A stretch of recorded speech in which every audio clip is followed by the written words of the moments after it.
Genesis toko 8 andininy fasivika hatramin'ny fahadimy no isy ny afatry ny tompo ho aminareo hatrany anie ny fahasoavany. Matokian'Andriamanitra fa mahay manala ny io tamiafina sy ny ratraponao izy. Matokian'Andriamanitra fa mahay manala ny io tamiafina sy ny ratraponao izy. Izany no lesona raisitsika avy amin'izao tantara izao. Tonga mamanga ny Abrahama sy Sara vady ny Andriamanitra amin'ny alalan'ny anjely anankitelo. Efa fomba n'Andriamanitra izany raha misy fisehoana manokana tiany atao amin'ny mpanompony. Ary voamarina eo amin'ny andininy 1 sy 2 zany hoe Jehova niseho tamin'ny Abrahama dia indro nisy lehilahy telo nitsangana teo akaikiny. Raha fitinina ity andininy fasivika hatramin'ny fahadimy ity dia izao no azo ambara. Ny anjely to dia miteny tamin'ny Abrahama, afaka herintaona toy izao dia hitera-da Sara vadinao. Sara na eno izany tenin'ny anjely tamin'ny Abrahama izany tao ambadika tao, ny ome satria efa antitra izy ka tsy nino izany intsony. Afaka micomprendre azy ihany tsika amin'izany. Ary magaga dia izao, ninin'ilay anjely nanontaniana i Sara hoe ianao naninona ianao nome, dia nandaingy Sara milaza hoe tsy nome aho. Dia nahitsy n'ilay anjely mazava hoe tsia fa niome mihitsy ianao. Inona ary no fahamarinana voalohany? Nasehon'Andriamanitra tamin'ny Sara fa fantany io tamiafina na ininy afeniny io, ka nasainy notsorony sy ny fonany. Izao afatra nampitondrany any anjely izao moa dia efa toy ny teny fampanantenana nataon'Andriamanitra tamin'ny Abrahama. Misy ihany ny teny fampanantenana na teny fikasan'Andriamanitra na zay no lazantsika azy. Ary anisan'ireny hoe momba ny famonjena, avy aiza ny mpamonjy no mipotra. Dia izao no voasoratra na ao amin'ny Genesis toko 2:7 na amin'ny toko 2:20 mantsany Abrahama, aminao no hitahina ny firenena rehetra ambonin'ny tany. Aminao no hitahina ny firenena rehetra ambonin'ny tany. Tsy hoe Abrahama no lasa Andriamanitra, fa avy amin'ny taranany no iavian'ny Mesia na Kristy. Ary amin'ny mafisina ny Galatiana toko 7:4 zany. Ny teny fikasana mantsy dia natao hitondra antsika makany amin'ny Kristy. Sara no vadiny Abrahama. Hiteto izany fa tsy nino an'izany intsony izy, ka nanjary nandainga. Fa maninona moa izy no mandainga? Sotra ny antony, satria io Sara io mba vehivavy matahotra an'Andriamanitra ihany, tena mpampivavaka ihany, vadiny Abrahama. Fa rehefa avy niome izy, satria izay ilay maha-olombelona mbola lasa aloha, na dia tenin'Andriamanitra aza izy, dia avy hatrany dia tsapany hoe tena nanota. Tsy mety izany nataoko izany. Ary isaoran'Andriamanitra raha mbola isan'izany ianao. Mety ho lavo daholo tsika izao, mety mbola manota ihany tsika izao. Fa omen'Andriamanitra famantarana anao vao avy nanota amin'izay fiatsika nataonao, na teny na tsy fantatro, dia avy hatrany ohatra misy zavatra mandona ny anatinao any milaza hoe nanota ianao. Mbola bonsigne izay. Ka aleony nandainga satria raha nitsotra teo izy dia tahaka amin'ny teny hoe nanota aho. Kanefa moa izay lainga nataon'izay, indray zany mahazo antsika mba te sauver la face ny fitenenana, ka nandaingana aza dia aleoko mandainga aloha. Dia nasehon'Andriamanitra mihitsy hoe fantatro fa nisy ota nataonao, fa ininao afenina. Dia namarina ilay anjely manao hoe tsia fa niome mihitsy ianao.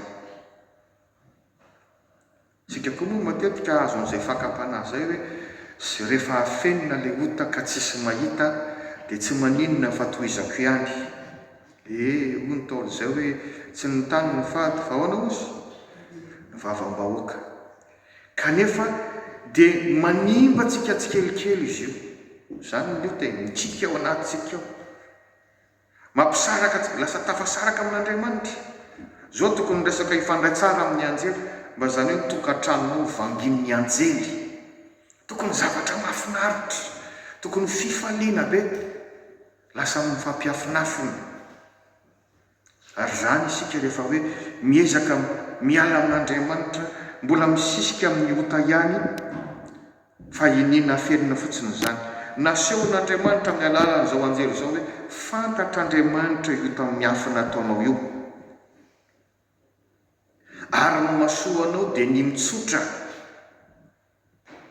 Isaky ny mandray tenin'Andriamanitra anao zany zao dia tahaka ny manontany aminao foana hoe inona indray ny ota nataonao tany. Rehefa manao ny vavaka fiakekeliko sika dia mena fotoana kely mihitsy hoe tonoany eo amin'ny tompo, inona no tsaronao. Misy koa moa ny ota tsy tsaroantsika, tsy fantatsika koa hoe nanota, ary efa ratsy rehefa zay le izy za hoe efa mbola bansinina. Raha men'Andriamanitra famantarana anao isaka izay fietsika na fievitra nataonao hoe tsisy araka ny sitrapon'Andriamanitra anie izany, dia misarika ny Sara izy andiny tena tsy haniome ianao. Raha dika amin'ny teny hafa zany dia zao mibeba ianao, ary soa ihany fa tokantranony vavaka ny tokantranony Abrahama, ka nandray amin'ny finoana ihany avy eo i Sara niaraka tamin'ny Abrahama, na dia mbola antitra azy ary zareo.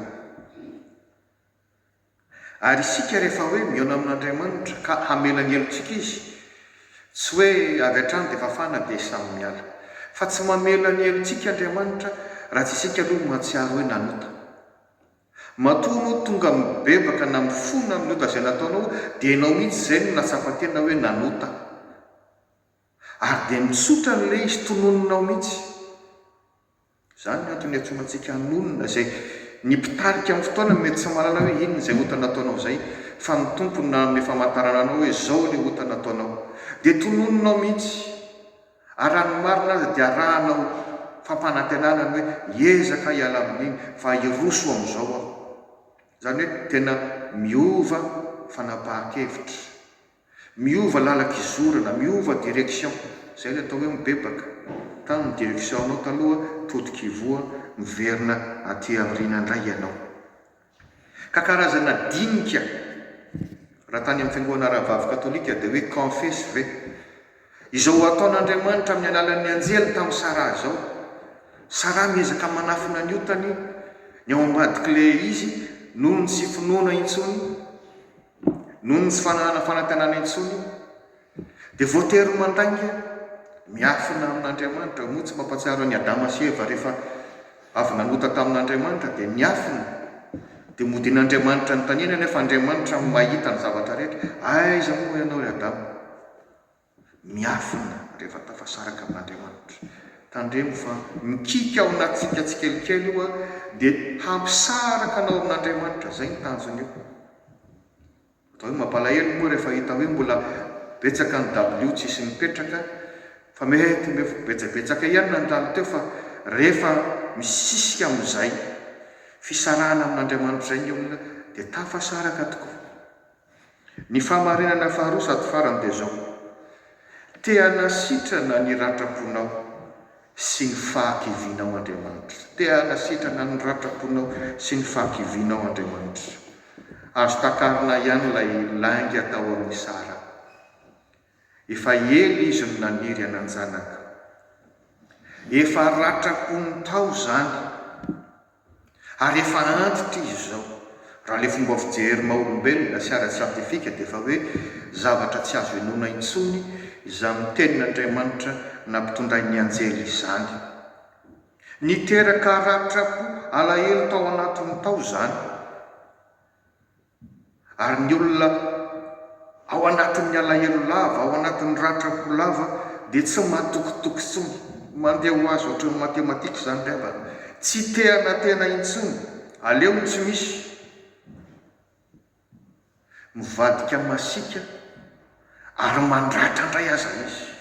Averiko le olona malahelo lava sy maratra dia lasa masika ary izy indray no mandratra olona, satria izay no anehoany an'le hoe asa kitikitehana ntsony aho.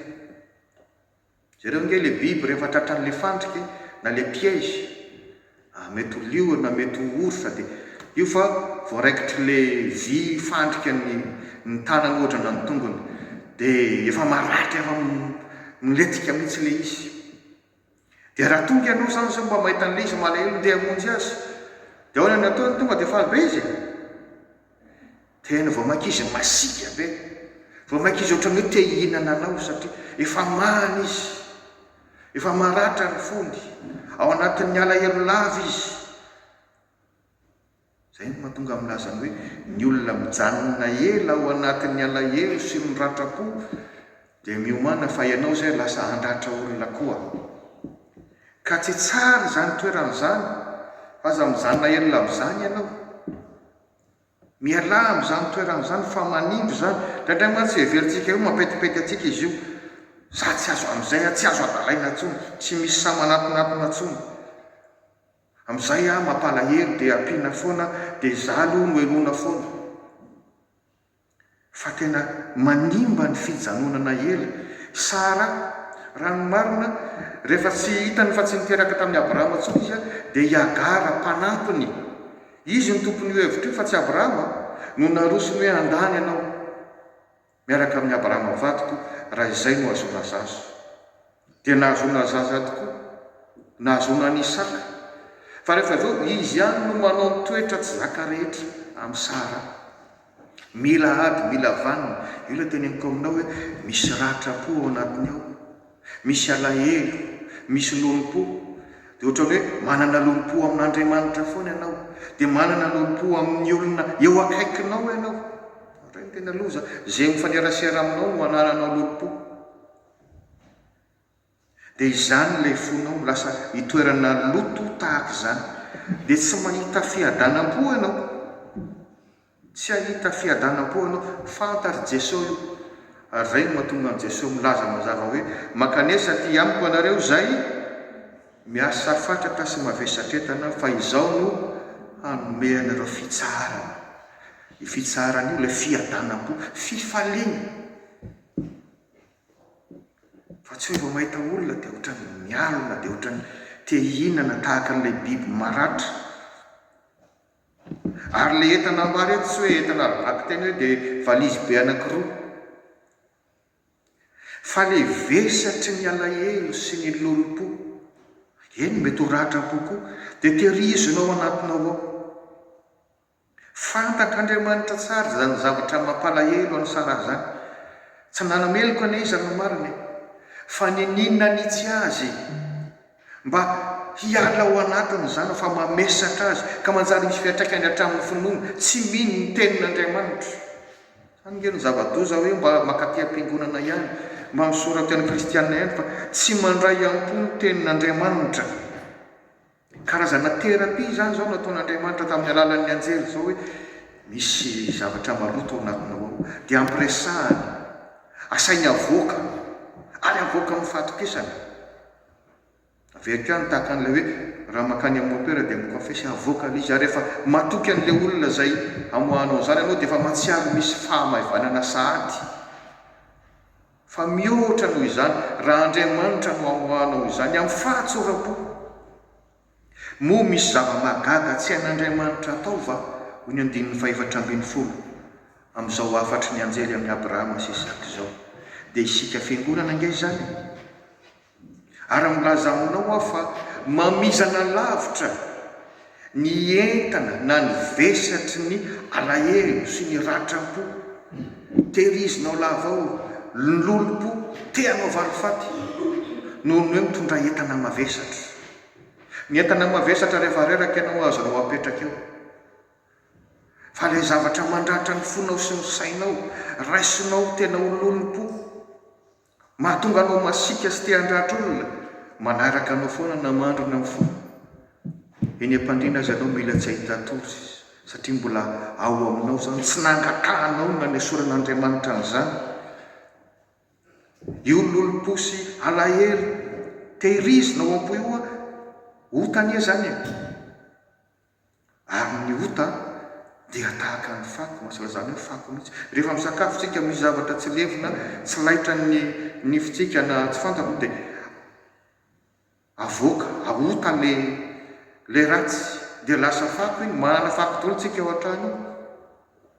Fa le fako ve tehirizina mbola mihoatra ny 3 andro, mihoatra ny 4 andro, mihoatra ny herinandro, tapa-bolana, mivadika inona? Mivadika mikroba, mivadika olitra. Dia ety ivelany ety tsika ohatran'hoe tsy maninona fa mba miseho manafina. Ohatran'le poma tsara tarehy menamena be. Fa kay rehefa nisy olitra tao anatiny tao a, rehefa tsy mijery anaikana dia mikikitsy moramora dia melehibe dia melehibe dia melehibe. Faran'le poma nampitsiriritra tary ambony tery, nianjera avy eny ambony eny, mafy ny fianjerana. Sokafana lony ao anatiny tsy misy ilana azy. Arinany amin'ny fako. Aza manaiky mitoetra ela ao anatin'ny alahelo sy ny lolo-po, na dia nisy zavatra nandratra anao azy, hoeto amin'ny tompo fa hay no manafaka an'izany. Aza miandro efa ho lova ho iverina sao tara loatra. Angatao fanadiovan'ny tompo. Moa misy zava-mahagaga tsy hain'i Jehova fa le zava-mahagaga eto tsy le hoe zavatra menamena mivadika mangamanga. Eny atao hoe fanampiny fotsiny aza le hoe Sara sy Abrahama efa antitra fa mbola miteraka. Fa le Andriamanitra mahavita zavatra mihoatra noho ny lalànan'ny natiora. Tsika mantsy dia miaina amin'ny lalànan'ny natiora. Raha misy zavatra tazonitsika eny ka rehefa esorintsika amin'ny tanantsika dia tsy maintsy milatsaka lalànan'ny natiora zany. Iza nanao an'izany? Andriamanitra nanao an'izany fa tsy isika.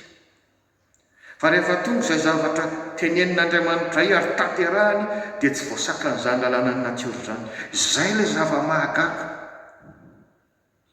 Koa iaho hoe ny teny fikasan'Andriamanitra, ny teny fampanantenan'Andriamanitra, ny tenin'Andriamanitra dia tanteraka ho an'olomeno ary tsisy masakana zany rehefa tonga ny fotoana tokony hatanterahana.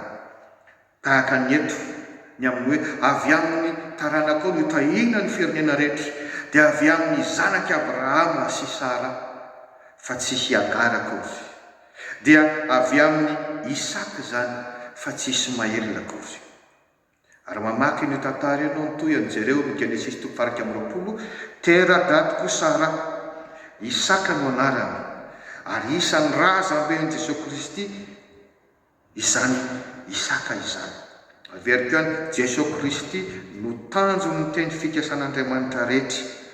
Arak'izay efa nasaina nolazainy Isaia mpaminany koa hoe ny anarany atao hoe mahagaga, mpanolontsaina, Andriamanitra mahery, rainy mandrakizay, andren'ny fiadanana. Tena mahavita zavatra mahagaga amin'ny fiainantsika zany hoe mandray an'i Jesosy Kristy zany, niova tanteraka ny fiainanao. Ka raha ianao no mbola manana otamiafina izay hita fa mandreraka anao, manana alahelo-po, manana ratram-po izay mikika anao anatinao ao, na ianao aza kivy mivavaka, kivy miara-miaina aman'olona, zao mafatra, dia maherinao ny fahafatesana ve? Mahery tokoa ny fahafatesana, tena mahery ny fahafatesana. Fa maherinao ny fahafatesana izay fa andrasen'i Jesosy tombony azo fijaliana hoe izany olanao zany, izany ratra-ponao zany, izany lolo-ponao zany. Rehefa tena miankina amin'Andriamanitra ianao, hainy manamaivana sy manalana zany, ary manome anao fitsarana dia ny fiadanam-po tanteraka aminao izany. Amen.